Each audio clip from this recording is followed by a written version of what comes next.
Bienvenidos, queridos amigos, a una nueva edición de este programa. Se llama Marcando el Norte. Bienvenido, don Jaime Contreras. Muchas gracias. Hemos disfrutado mucho con el primer programa de su serie sobre la Inquisición. Gran aceptación. Dejamos ahí planteado un enigma que nos tiene usted que resolver hoy. Pero antes voy a presentarle porque hay gente que se incorpora. Y claro, gente que ya le conoce del primer programa, pero gente nueva. Y entonces diré que don Jaime Contreras es catedrático de la Universidad de Alcalá. Especialista en la Inquisición española. Solo lleva 40 años estudiando la Inquisición española. Más o menos. Se encontró en el Archivo Histórico Nacional con un señor que hacía una cosa distinta que él. Y dice, oye, ¿qué estás haciendo? Y dice, bueno, este papelillo. Y dice, pero bueno. Y Las fuentes del Santo Oficio son las fuentes más importantes desde el punto de vista cualitativo. ¿Dónde están esas fuentes? Fundamentalmente en el Archivo Histórico Nacional. Fundamentalmente, aunque también hay archivos que guardan y protegen los llamados pocos tribunales secretos del tribunal. Pero en tribunales de distrito, por ejemplo el de Cuenca o algunos documentos del Tribunal de Valencia, pero esos son muy escasos. Y ahí se ha pegado usted media vida. Sí, porque la otra media, afortunadamente. La otra media era irse a su casa para escribir. Sí, claro. Porque tiene, 20 libros, no sé cuántos artículos, es decir, una barbaridad y algún libro más que tiene que escribir usted, que eso me lo sé yo, que ya sé que anda detrás de usted un editor para que haga un nuevo libro sobre la Inquisición. Bueno. Hablaremos de eso. Hablaremos de eso. Como ve, hay que aprovechar todos los momentos para presionar al escritor. Bueno, pero en el primer programa habíamos dejado planteado un problema, es decir, teníamos 350.000 judíos en España. Más o menos. A finales del siglo XV, a finales del siglo XIV. Es el grupo más importante que hay en Europa. En toda la diáspora europea. En toda la diáspora europea. Sin duda. ¿Están situados en la Corona de Castilla y en la Corona de Aragón? Sí, algunos en Portugal, pero pocos. ¿Cuántos en Castilla? Alrededor de 300.000 personas. ¿Y 50.000? Sí, más o menos, entre Aragón y Navarra. Pero se convierten. Hay un proceso que se inicia a partir de 1390, un proceso de conversión que es importante determinar y que creo que conviene incidir un poco en este punto porque es explicativo de cómo se organizó la estructura inquisitorial. Y ahí nos habíamos quedado. Vale, muy bien. Pues como decíamos ayer, que decía Fray Luis de León, aunque algunos digan que no era Fray Luis de León el que lo decía, sino San Juan de la Cruz. Esto es tremendo, ¿eh? La incultura es... Sí. Pues como decíamos ayer... Vamos a abordar el problema converso, que es uno de los elementos explicativos y fundamentales en la historia del Tribunal del Santo Oficio. Las conversiones se producen de una manera intensa, paulatinamente intensa, desde 1398 a lo largo de todo el siglo XV. De tal manera que cuando a finales de la década de los 70 los reyes católicos ya se han establecido como poder político y cultural y social en los reinos de la Corona de Castilla y en los reinos de la Corona de Aragón, uno de los problemas que se plantean es las disfunciones que el problema converso ha ido generando. Hay que indicar que estas conversiones son más intensas en la zona de las ciudades de la zona sur que de la zona norte. Quiero decir que el proceso de conversión se hace más intenso en el norte que en el sur. Cuando a mediados del siglo XV, en 1440, en algunas ciudades empiezan a generarse tensiones sociales en torno a las familias convertidas que acceden o quieren acceder a cargos sociales o a cargos públicos en las ciudades. Y eso genera una tensión entre los aspirantes a cargos públicos en las ciudades, fundamentalmente al control de los llamados regimientos o gobiernos de las ciudades. Esto genera tensiones en ciudades como Toledo, ciudades como Córdoba, ciudades como Sevilla, donde los convertidos con cierta capacidad económica que aspiran por su nueva condición de ser cristianos a cargos públicos. Porque antes no podían. No, los cargos es decir, las comunidades judías se regían por sus estatutos específicos. Claro. Es decir, una aljama es un concejo municipal judío, no es un barrio. Esencialmente el concepto de aljama es una entidad jurídico-administrativa. No, evidentemente la sociedad judía es una sociedad que tiene sus estatutos y tiene su propia cohesión interna dentro de la sociedad cristiana. Y así funcionaron durante el siglo XIII, XIV, hasta este momento en el que se produce el trasvase. Claro. Entonces esto origina enormes tensiones en algunas ciudades, fundamentalmente en Toledo, donde se producen algunos conflictos por el proceso de ascenso social de estas familias judías, de estas familias convertidas. Y esto genera tensiones importantes en Toledo, en Sevilla, etcétera. Hasta el punto de que se empiezan a decretar algunas disposiciones municipales que tratan de impedir el acceso a cargos públicos a estos nuevos cristianos de judíos, acusándoles de que esta nueva entidad de cristiano nuevo de judíos les hace sospechosos de ser cristianos plenamente y por lo tanto ser sospechosos o no ser lo suficientemente meritorios para acceder al cargo de regidor o de jurado en las ciudades. Y esto genera muchas tensiones en el sur, en Sevilla, en Córdoba, hasta el punto de que cuando llegan los Reyes Católicos, en los años finales de los años 70, se producen estas tensiones, continúan estas tensiones, y en 1478... Perdón. Eso es que la gente piensa que estos judíos no se han convertido de verdad. Que una parte importante de ellos no se han convertido De verdad, sino que para acceder a los cargos pues han dicho, es evidente, sí. París claro, bien vale una misa, sí. Aquí bien vale un bautizo, sí. El cargo... Bueno, de todas maneras, el proceso de conversión es un proceso que hay que estudiar desde un punto de vista generacional. No es lo mismo un convertido de 1320 que un convertido, un convertido en 1420 que un convertido en 1480. La Inquisición se establece en 1478 porque se sospecha que una parte importante de las comunidades conversas, de los cristianos nuevos convertidos de la zona sur de España, no están plenamente convertidos. Y que eso genera muchas tensiones sociales. Y los Reyes Católicos quieren y tratan de dar una solución a ese problema de tensión social y conflictiva en esas ciudades del sur. En 1476-77, el arzobispo Carrillo de Toledo hace una visita de inspección a la ciudad de Ciudad Real. Y allí se encuentra con que muchas personas acuden al arzobispo acusándolo de que entre las estructuras sociales de la ciudad abundan los cristianos nuevos convertidos que heretizan. Y él hace un informe importante dirigido a los reyes diciendo que esa nueva estructura de cristianos nuevos heretizados está causando graves problemas en la convivencia de las ciudades. Graves problemas en Ciudad Real, graves problemas en Toledo, graves problemas en Córdoba, graves problemas en Sevilla.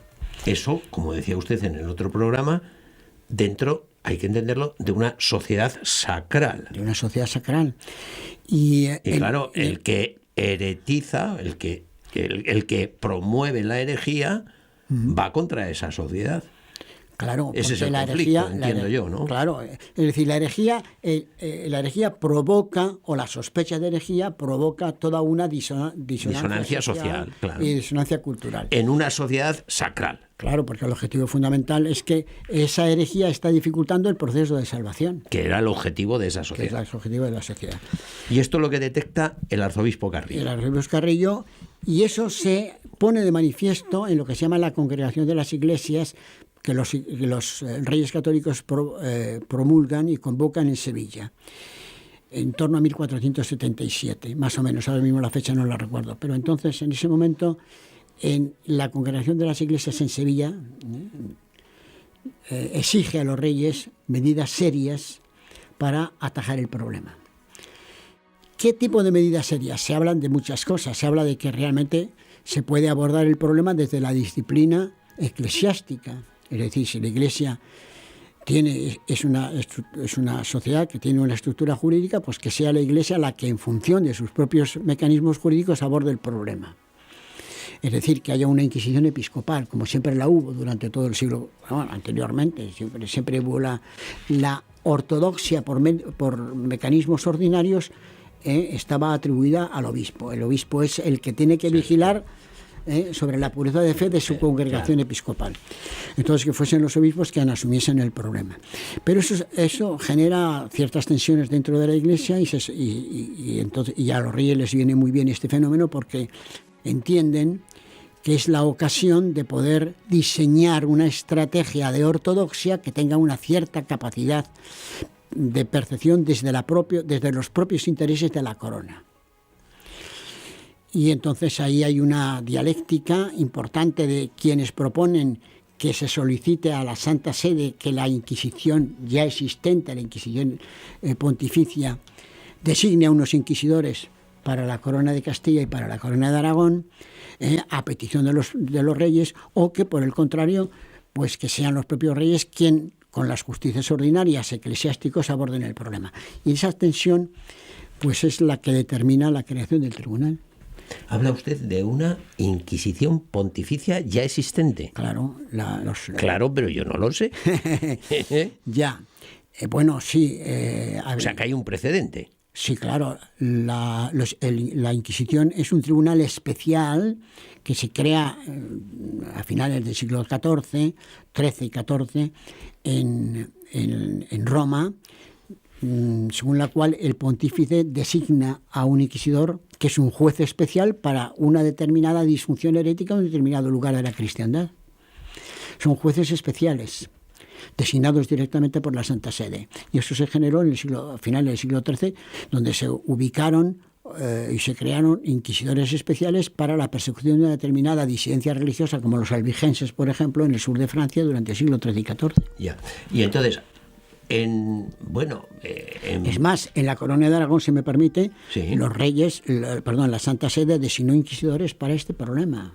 En el siglo XIII y XIV. En Aragón hubo una Inquisición pontificia, claro que sí. Y entonces, en esta reunión de las iglesias de Sevilla, que le llama usted, ¿no? Sí, la Congregación de las Iglesias, hay algunos que dicen, que los problemas de esto, si se han convertido o no, o de verdad, que lo resuelvan los obispos. Sí. Otros dicen, recurramos... Dada la gravedad social y dada la gravedad digamos, cultural y religiosa que tenemos con estas heterodoxias que están amenazando la convivencia de estas ciudades, quizás convenga un tribunal especial que sea el tribunal inquisitorial. Y sí que conviene recordar una cosa que usted decía, porque claro, los que no conocemos esta época, pues pensamos que aquí había 4 judíos y estamos hablando de una población muy significativa. Es muy importante determinar esto porque cuando unos años después los reyes proceden a la expulsión de los judíos no convertidos, entonces nos damos cuenta de que las cifras de expulsados no llegan a los 70 o 80.000 personas. Quiere decir que si estamos hablando de 350.000 judíos un siglo antes, el hecho de que hayan sido expulsados en 1492 80.000 judíos significa que más del 2/3 de la se han convertido. Y claro, eso genera una tensión que no son 15.000 ni 20.000, sino claro, cuando hablamos de un problema social es real. Sí, si me permite, doctor Paredes, tengo que indicarle que este es el fenómeno cualitativamente singular de la historia de España, porque el fenómeno de conversión no se produce tanto en otras partes de Europa. Ajá. Claro. Es decir, nosotros estamos hablando de un proceso de conversión.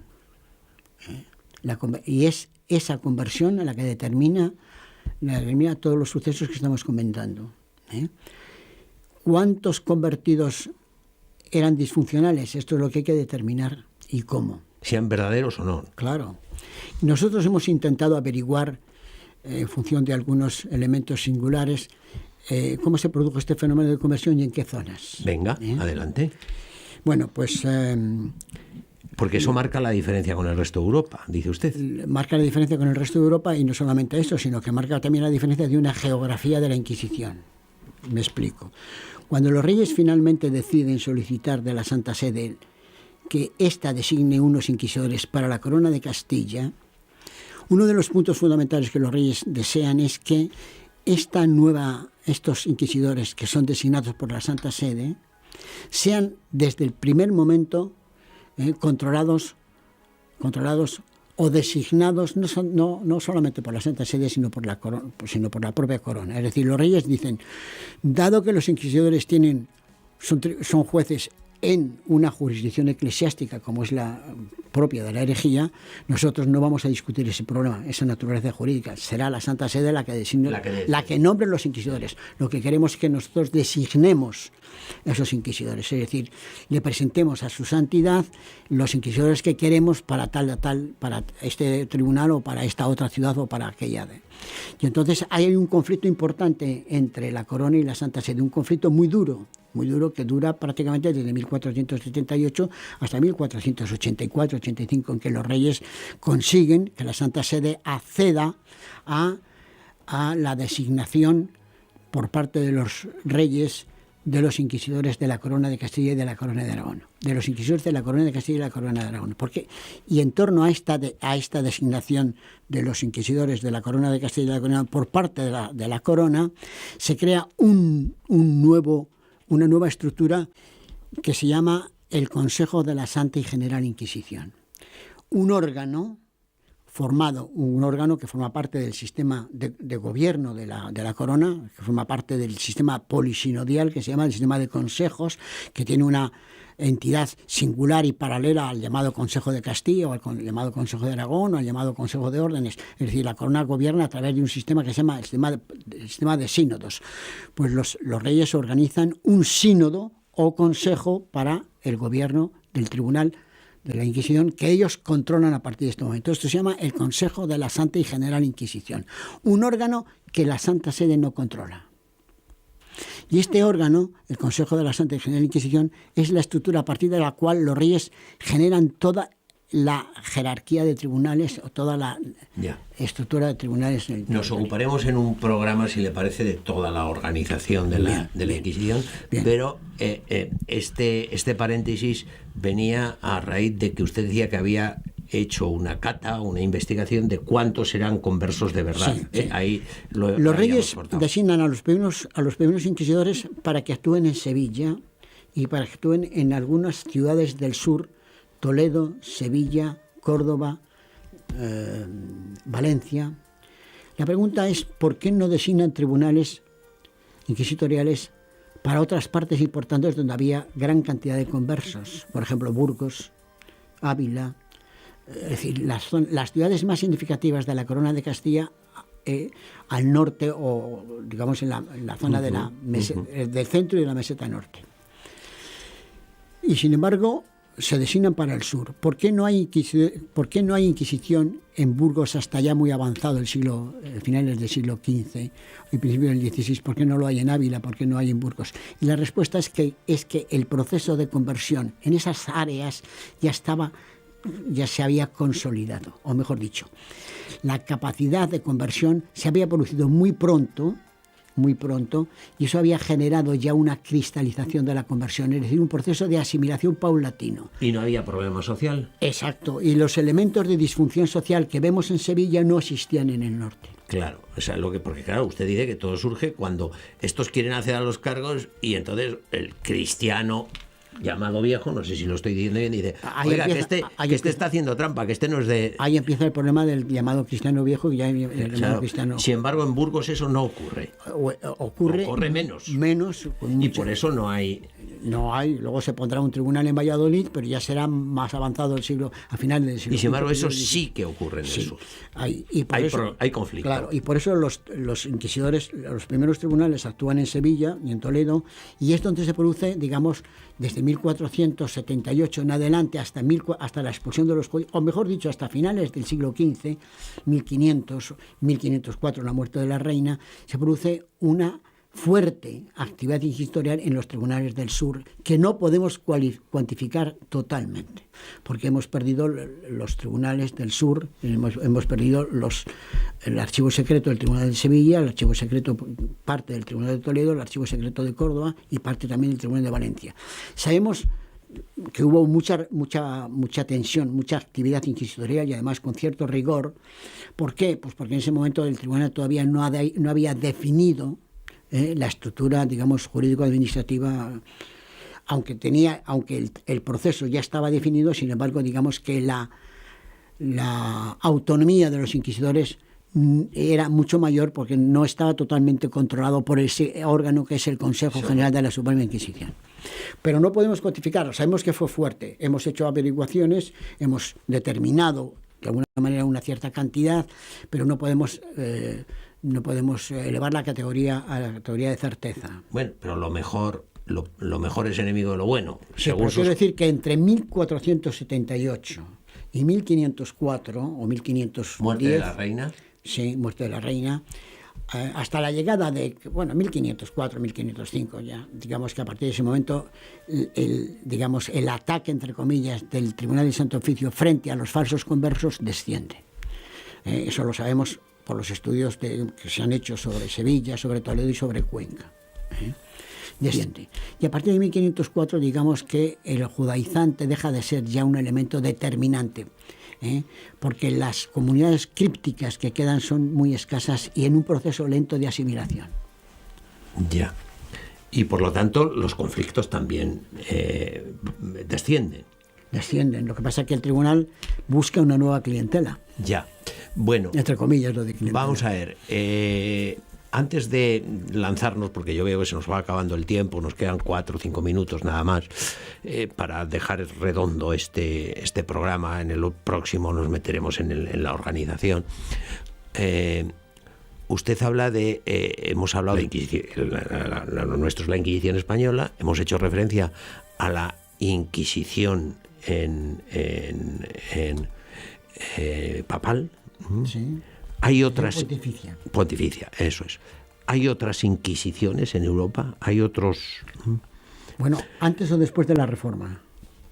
Antes y después. Antes de la Reforma existen las inquisiciones episcopales en toda la cristiandad, claro. O sea, en toda la cristiandad existe... Claro. Y en algunos territorios se ubica la Inquisición pontificia, como por ejemplo en Francia, con los albigenses. La Santa Sede determina que haya un inquisidor para determinadas causas en determinados lugares de la cristiandad. Bien, o sea, ese modelo de la congregación de las iglesias de Castilla, que decía obispos o pontificia, eso está en toda Europa. Forma parte de la estructura eclesial. Y después de la Reforma, ¿los protestantes tienen Inquisición? Los protestantes tienen tribunales donde se controla la ortodoxia y se reprime la herejía. Tribunales específicos, claro, normalmente bajo la autoridad temporal, porque en las zonas estrictamente luteranas la autoridad temporal es la que asume el papel de la Iglesia. O sea, los príncipes luteranos son los príncipes eclesiásticos. Esto no es un capricho de los reyes católicos. No, es un capricho de los reyes católicos. Esto es es decir, el control de la herejía es un elemento determinante de toda la cristiandad, sea católica o sea protestante. Claro. Servet fue procesado por un tribunal. Claro. Fue procesado por un tribunal en Ginebra, procesado por los tribunales que estaban al servicio de los clérigos. Calvinistas. Los clérigos calvinistas, me refiero. Claro. Sí.